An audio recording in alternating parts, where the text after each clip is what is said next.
Il faudra choisir. Il n'y aura pas assez de place pour tout le monde. Et puis, si on en est là, c'est de votre faute. Pas assez discipliné. Pas assez responsable. Avez-vous pensé à vos parents ? Et vous, les jeunes ? Avez-vous pensé à vos grands-parents ? Comment en est-on arrivé là ?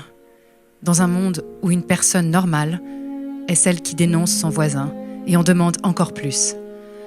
Encore plus de restrictions. Encore moins de liberté. Pourquoi au final ?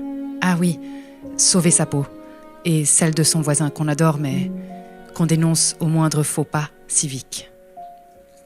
Vous vous demandez sûrement comment ça se fait que ceux qui étaient vos amis il y a peu, ces personnes avec qui vous partagiez les mêmes valeurs, puissent maintenant avoir perdu tout contrôle de leurs raisons. Vous leur expliquez les chiffres, leur apportez des études, des faits. Mais les yeux restent vides, rien ne se passe. Et vous vous dites, c'est pas possible, ils dorment. En réalité, vous n'avez pas si tort que ça. En réalité, le monde est sous hypnose. Avez-vous déjà entendu parler de l'ingénierie sociale ?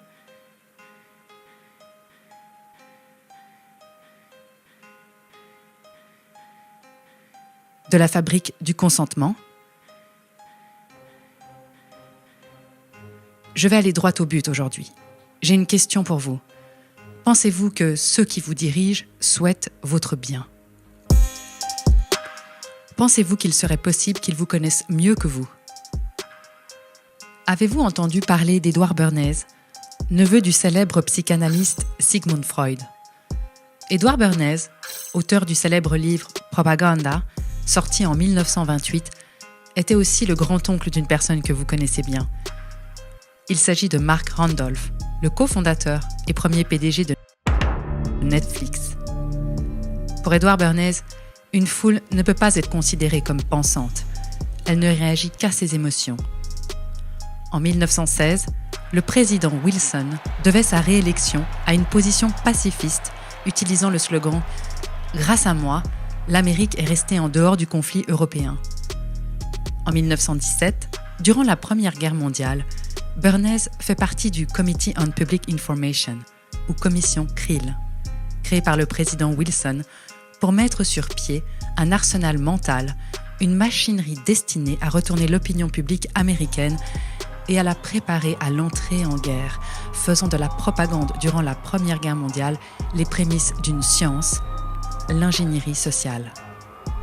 En un an, grâce à toute une série de manipulations basées sur la connaissance de la nature humaine et spécialement des foules, il réussit à opérer un virage à 180 degrés dans l'esprit des gens.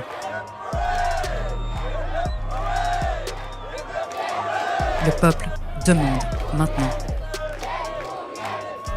la guerre.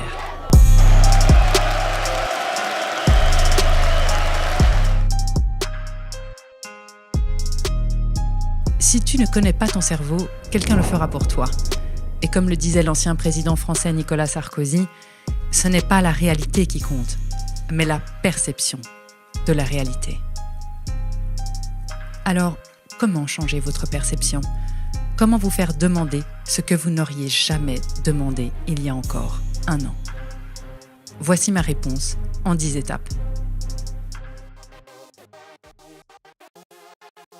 Premièrement, la distraction. Quoi de mieux qu'un peuple distrait ? Vous aimez la télévision ? Les séries ? Les émissions ? Finalement, on ne sait pas vraiment pourquoi, mais on ne décroche plus. Des heures passées à ingurgiter sans résistance. Pourquoi ? Parce que quand vous êtes en mode distraction, vous êtes en état d'hypnose et votre esprit critique s'est envolé. Finalement, quoi de mieux qu'un peuple distrait ? Ça laisse la place pour préparer le terrain quand l'heure sera venue.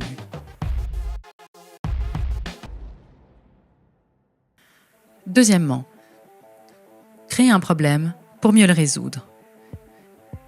Connaissez-vous Naomi Klein ? Elle a écrit La stratégie du choc. Vous voulez un exemple ? Rien de plus simple. On laisse monter l'insécurité pour mieux régler le problème.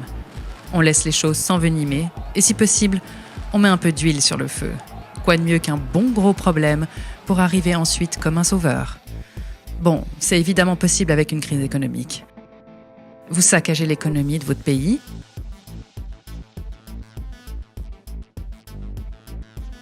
et arrivez pour résoudre les problèmes plus tard.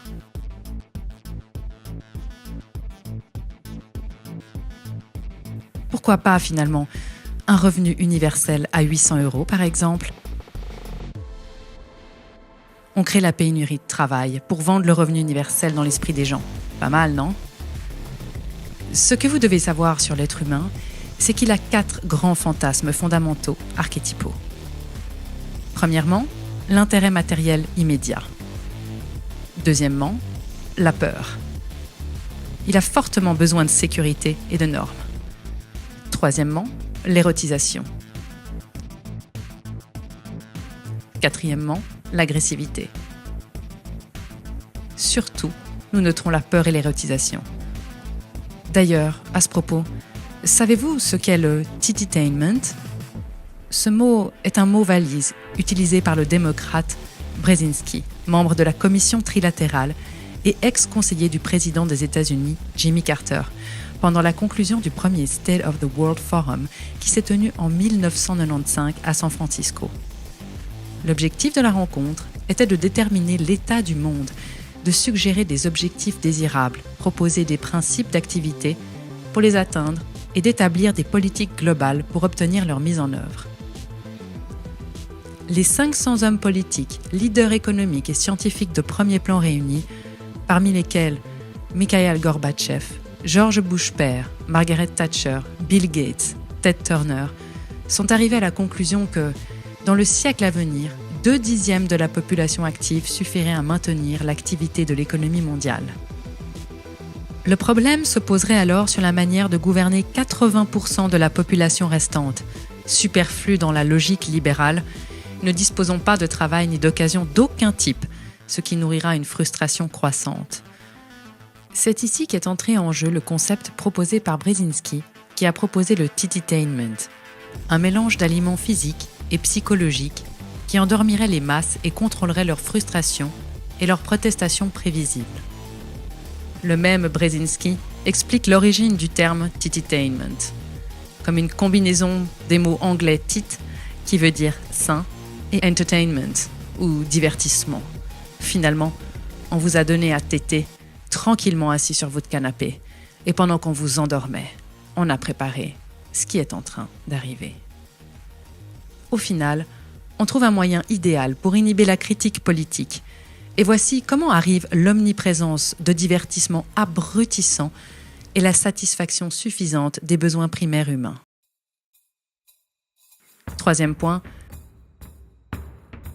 la dégradation progressive, ou comme on peut l'appeler, le fascisme progressiste en dilution homéopathique 5CH. On y va par étapes, graduellement. On ne va pas tout vous dire du premier coup, vous trouveriez cela inadmissible. On ne donne pas brutalement l'information, mais on y va petit à petit. Vous souvenez-vous du mois de mars 2020 ? Vous pensez que vous auriez réagi comment si on vous avait annoncé un confinement de 2 mois, puis le port du masque dans la rue, le couvre-feu, l'interdiction de boire un bon verre de vin avec vos amis sur une terrasse ? Ils savaient bien que ça ne passerait pas. Et ils avaient raison. Il faut y aller progressivement. Pourquoi ? Parce que le peuple oublie. Quatrième point. La stratégie du différé. On verra après. On s'occupe de la pandémie, on verra plus tard pour l'économie. Et là, je vous vois sourire. Oui, vous avez raison, le plus tard n'arrivera jamais. Pourquoi ? Parce que vous serez tous bien endormis sous la couverture devant le prochain divertissement abrutissant, et d'ici là, ils savent que vous aurez oublié. Une fois de plus.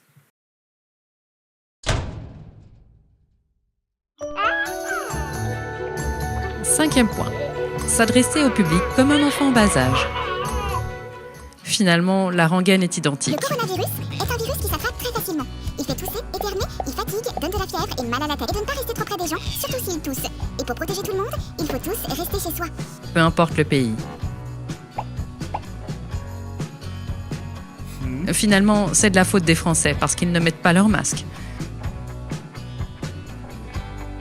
C'est de la faute des Québécois. Non mais honnêtement, vous devriez avoir honte de ce que vous... Ils ne sont pas dociles et plutôt inciviques, non?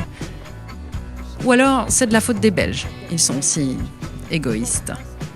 En fait, vous avez mal agi. Alors maintenant, vous êtes punis. En fait, le monde entier est responsable, sauf, bien sûr, nos politiciens.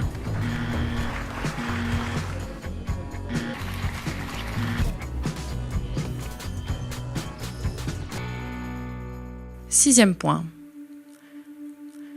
S'adresser à l'émotionnel plutôt qu'à la réflexion. En France, 27 millions de personnes qui fréquentent les salles de sport et environ 200 sont des cas, mais on ferme ces salles de sport. Je vous soumets quand même ces chiffres. 27 millions de passages dans les salles de sport pour 207 cas avérés. Ça vous semble aberrant, non? Pourtant, ça a passé crème, comme diraient certains. Ça a passé tellement bien que certains en demandent même plus. Et maintenant, on parle de manipulation. Vous comprenez de mieux en mieux pourquoi on en est arrivé là. La fabrique du consentement, un concept génial. Il suffit juste d'abattre ses cartes au bon moment et d'être patient.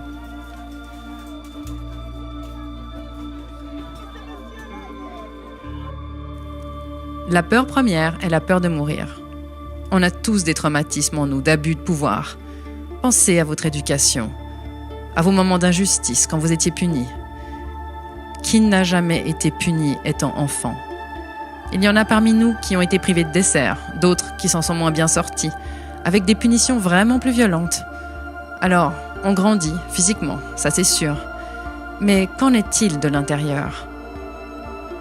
Alors, quand on appuie sur les vieux traumatismes, on ajoute le sentiment de désobéissance et de punition. On devient docile. Tu ne t'es pas lavé les mains, tu n'auras pas de dessert. Tu as mal fait tes devoirs, tu es puni. Maintenant, on a grandi. Alors on nous dit qu'on met mal notre masque, qu'on est un égoïste et qu'on va se faire punir par une amende, sans compter les regards foudroyants des autres qui ont la même blessure que nous. Finalement, quand on y réfléchit, on brade notre liberté pour 135 €. Septième point. Encourager le peuple à se maintenir dans la bêtise et l'ignorance. En se spécialisant, on ne relie pas les choses les unes aux autres. Chacun est devenu excellent dans son domaine, mais n'a pas d'analyse pluridisciplinaire générale. À force de connaître tout sur rien, on finit par connaître rien sur tout. Plutôt pratique, non? Demandez à un ami ce qu'il pense de sa vie actuelle. Il vous répondra sûrement « Je ne sais pas, je ne suis pas médecin ». Alors, on éteint petit à petit l'esprit critique. Le besoin de donner du sens et d'oser questionner et remettre en perspective.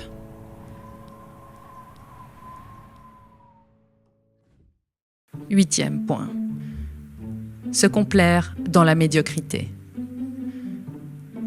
On a besoin d'une appartenance sociale. Pour comprendre la notion de norme, il faut comprendre qu'on a besoin d'appartenir à un groupe. Avez-vous entendu parler de la pyramide de Maslow? Voici l'étage inférieur. Un individu, pour survivre, a besoin de boire, de manger et de dormir. Ce sont les besoins physiologiques primaires. Mais oui, la vie ne se réduit pas à ça. À l'étage supérieur, c'est le besoin de sécurité. Votre maison, par exemple. Votre toit, sur la tête. Ensuite, le besoin d'appartenance à un groupe. Le besoin d'avoir une estime de soi. Et pour finir, le besoin de réalisation de soi. En d'autres mots, votre étage supérieur, c'est votre besoin de sécurité, votre besoin d'appartenance à un groupe. Dommage, le masque met en distanciation. On fait d'un groupe une succession de personnes détachées les unes des autres. Tu ne mets pas de masque, alors tu seras banni du groupe. Le besoin d'avoir une estime de vous. Oui, je sais, c'est pas franchement compatible avec la culpabilisation qu'on vous fait subir depuis des mois. Et pour finir, le besoin de vous réaliser. Ce qui paraît plutôt compromis vu la crise économique actuelle, n'est-ce pas? Rappelez-vous toujours de ceci. Une société prospère permet aux citoyens de réaliser tous ces étages. Une société prospère vous permet à vous de réaliser tous ces étages. 9e point. Remplacer la colère par la culpabilité. Oui, c'est pas pratique un peuple en colère. Ça casse tout, ça se révolte, et avec un peu de malchance, ça finit par convaincre les endormis. Alors, on a trouvé une solution miracle. Remplacer la colère par la culpabilité. Finalement, on joue sur la corde sensible. Vous ne seriez pas égoïste à ce point, n'est-ce pas? Pour finir, la règle d'or, celle qui est intemporelle et sans frontières, connaître le peuple mieux que lui-même. La tendance de l'humain est de ne pas vouloir changer ses habitudes. On n'aime pas le changement. Maintenir son intégrité fait partie de la nature humaine. La culture est un ensemble de traditions et d'habitudes transmises de génération en génération. Pour imposer une nouvelle norme, il faut un choc. On jette donc un trouble dans la culture et la tradition. Pro-masque, anti-masque. Ça disloque le groupe et ça permet d'amener de nouvelles façons de vivre rapidement et sans résistance. Comment on fait? Premièrement, envoyer un choc. Un bon gros choc. Ensuite, imposer de nouvelles normes. Convaincre les gens que leurs habitudes ne sont pas bonnes. Mettre un masque pour être un héros social. Oui, je sais, on connaît la taille des masques et on a tous vu la mention « Ne protège pas du Covid-19 » sur les boîtes. Mais n'oubliez pas, la foule ne réagit pas à la raison. Elle réagit à l'émotion. Finalement, sans bonne excuse, comment amener les gens à se distancier et se diviser? Un virus est l'alibi parfait. On ne le voit pas et il permet de justifier une mesure aberrante pour le contrôle social. Oui, vous pouvez voir l'horizon se profiler maintenant. Nous sommes en dictature sanitaire. Mais d'ici peu, vous pourrez enlever le mot « sanitaire ». Comme le disait bien Edward Bernays, gouverner de façon invisible et convaincre le bien fondé des mesures que la population n'aurait jamais acceptées si tout allait bien. On crée un problème pour le résoudre en y amenant la solution qui nous arrange. Alors, souvenez-vous toujours de cela. La réalité ne compte pas. Ce qui compte, c'est la perception de la réalité.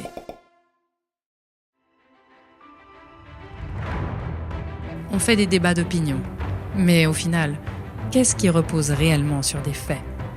On croit, mais qui vérifie? La science ne ressort pas du domaine de la foi. Pourtant, la plupart d'entre nous croient et ne vérifient pas. On adhère à un scénario, mais où est la réalité? Alors on vous distrait et on vous fait regarder à gauche quand on vous attaque à droite. Faites un arrêt sur image, une pause dans votre bruit intérieur et pensez à Jean-Paul Sartre pendant la Seconde Guerre mondiale qui a osé prononcer ces mots. On n'a jamais été aussi libre que sous l'occupation. Parce qu'il y avait un ennemi, il fallait se positionner, quelle que soit sa position. On ne se positionne jamais pendant l'âge d'or de la démocratie, mais quand on la perd. Alors partagez cette vidéo si vous pensez que nous vivons une opportunité, celle de nous positionner enfin, celle d'affirmer qui nous sommes et non qui il souhaiterait que nous soyons.